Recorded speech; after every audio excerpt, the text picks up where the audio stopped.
Saviez-vous que l'égalité n'a en fait jamais existé? C'est un fantasme inatteignable, quelque chose qui en théorie pourrait fonctionner, mais dans la pratique n'a montré aucun signe d'existence. Ça s'explique par les lois de la nature elle-même. Mère Nature n'est pas conçue pour laisser prospérer n'importe qui. Sa philosophie, elle est très simple. La vie se mérite. Le principe même d'évolution des espèces s'axe en grande partie sur le système de sélection naturelle. La sélection naturelle est malheureusement un injuste processus par lequel, dans un environnement donné, les individus présentant des traits avantageux survivent et se reproduisent davantage que ceux qui ne possèdent pas ces traits. Ce mécanisme fondamental explique que l'adaptation des organismes à leur environnement constitue le moteur de l'évolution des espèces au fil du temps et des années. Dans ce fonctionnement impitoyable, un animal présentant une anomalie ou un handicap est condamné à mourir. La nature ne retient donc que les meilleurs.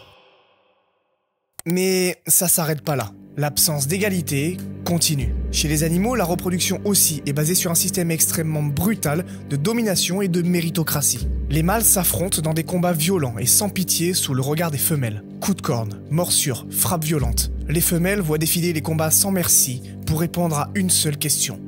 Qui mérite de s'accoupler avec elles? S'assurer que la descendance proviendra du meilleur. Voilà leur instinctive mission. Si un mâle n'est pas suffisamment dominant, il repartira seul et sera probablement le dernier de sa descendance. La nature nous prouve encore que la faiblesse n'a pas sa place sur la planète bleue. Encore une fois, elle ne retient que les meilleurs.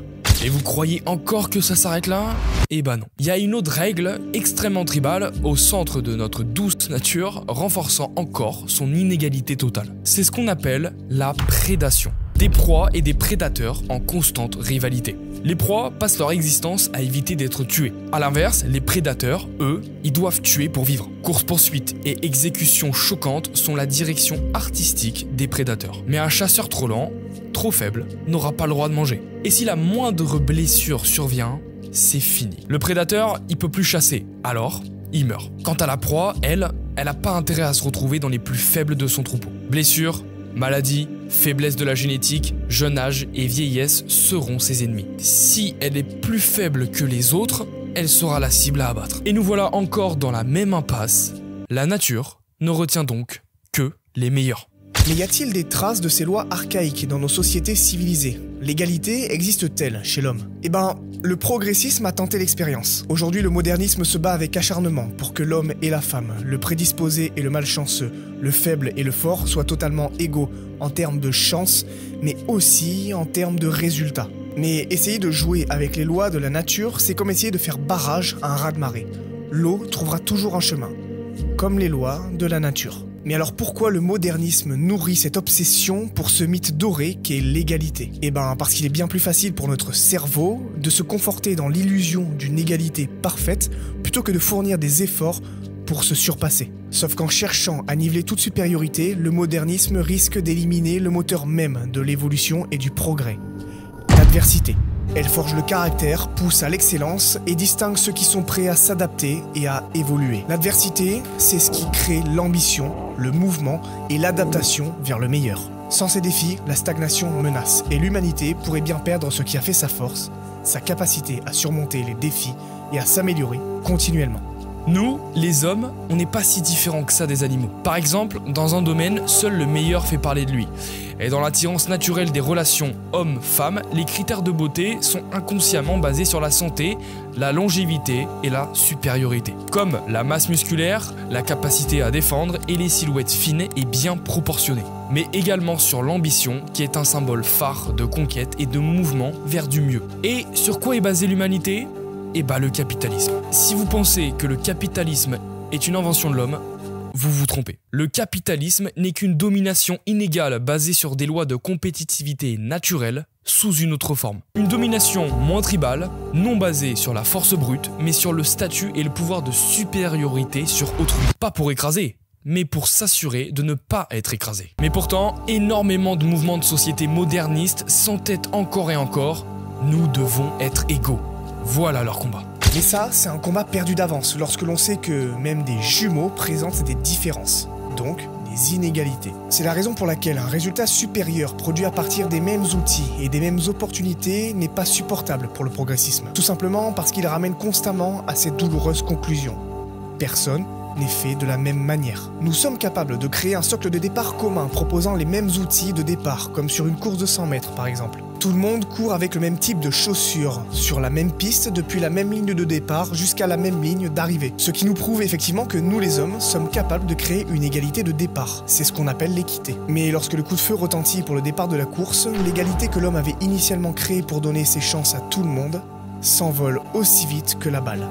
Et Mère Nature reprend ses droits. Le plus rapide arrivera en premier et le plus lent sera le dernier. Et nous voilà encore coincés dans cette règle impossible à briser. Seul le départ peut être maîtrisé. Mais pour ce qui est du résultat, la nature ne retiendra que les meilleurs. Arrivé à ce carrefour, deux solutions se présentent. Décider de faire du mieux que nous pouvons avec ce qu'on a, ou faire comme le modernisme et tenter d'éradiquer tout résultat potentiellement inégaux. Si vous choisissez la deuxième option, on vous souhaite bon courage, parce que votre combat ne prendra jamais fin et vous passerez votre vie à poursuivre une chimère. En revanche, si vous choisissez la première option, alors vous vous donnez la possibilité d'induire des résultats en faveur de vos ambitions. Voilà. Par contre, il va vous être extrêmement difficile d'accepter que certains fourniront 2 fois moins d'efforts pour obtenir des résultats 2 fois supérieurs à vous. Mais il va falloir lutter et pas vous laisser ronger par cet injuste règlement. Voilà ce qui importe. Être meilleur que la veille et moins bon que le lendemain. Le curseur de la comparaison doit être basé sur vous et votre progression, pas sur les autres. Et c'est exactement ce qu'a fait ce mec, le soldat français Albert Roche, qui a inspiré l'histoire de Captain America. Albert est d'abord considéré comme un garçon frêle et discret. Lorsque la guerre éclate en 1914, il veut s'engager immédiatement, mais il est refusé à plusieurs reprises par les recruteurs qui le jugent trop chétif du haut de son 1m58. À cette époque-là, on pourrait trouver ça justifié et se dire que l'armée n'avait pas besoin de faibles dans ses rangs. Même avec la meilleure volonté du monde, ça représentait un trop gros risque pour la nation d'accepter des gens comme Albert dans les rangs de l'armée. Sauf que notre cher Albert en avait décidé autrement. Il persiste et finit par intégrer l'armée à 19 ans. Et l'armée française ne regrettera jamais de lui avoir donné sa chance. Dès son arrivée au front, Roche prouve qu'il est un soldat exceptionnel. Affecté à l'infanterie, il se distingue rapidement par son audace, son courage et son ingéniosité. L'un de ses premiers exploits, c'est d'avoir capturé à lui seul 8 soldats ennemis en les trompant avec une ruse digne des plus grands stratèges. Mais son fait d'armes le plus incroyable survient lors d'une mission périlleuse. Envoyé en éclaireur, il parvient à infiltrer les lignes allemandes où il capture 118 soldats ennemis, les obligeant à le suivre en les menaçant de sa seule arme. Lorsqu'il revient dans les tranchées françaises avec sa colonne de prisonniers, ses supérieurs n'en croient pas leurs yeux. Au total, il a capturé plus de 1180 ennemis, détruit plusieurs nids de mitrailleuses et a accompli des missions suicidaires avec un sang-froid remarquable. Du haut de son 1m58, Roche a eu le privilège de recevoir la Légion d'honneur, la médaille militaire et plusieurs édifices en son hommage dans l'Hexagone. Il ne s'est pas arrêté sur ce qu'il n'avait pas. Il a fait ce qu'il a pu avec ce qu'il avait. Et un jour, ce dilemme se présentera face à vous et vous devrez faire un choix décisif. Suivre le confort du modernisme en traquant toute trace d'inégalité ou tout donner malgré votre point de départ. Merci pour votre attention, n'hésitez surtout pas à rejoindre notre groupe Discord qui se trouve en description pour créer une armée de gens déterminés. Suivez-nous également sur notre compte Instagram qui s'affiche juste ici. Sur ce, si cette vidéo a fait sens pour vous, n'hésitez pas à la liker, à la commenter pour qu'on discute et à vous abonner pour rejoindre la communauté. En attendant, poursuivez votre version 2.0 et au lieu de le rêver, faites-le.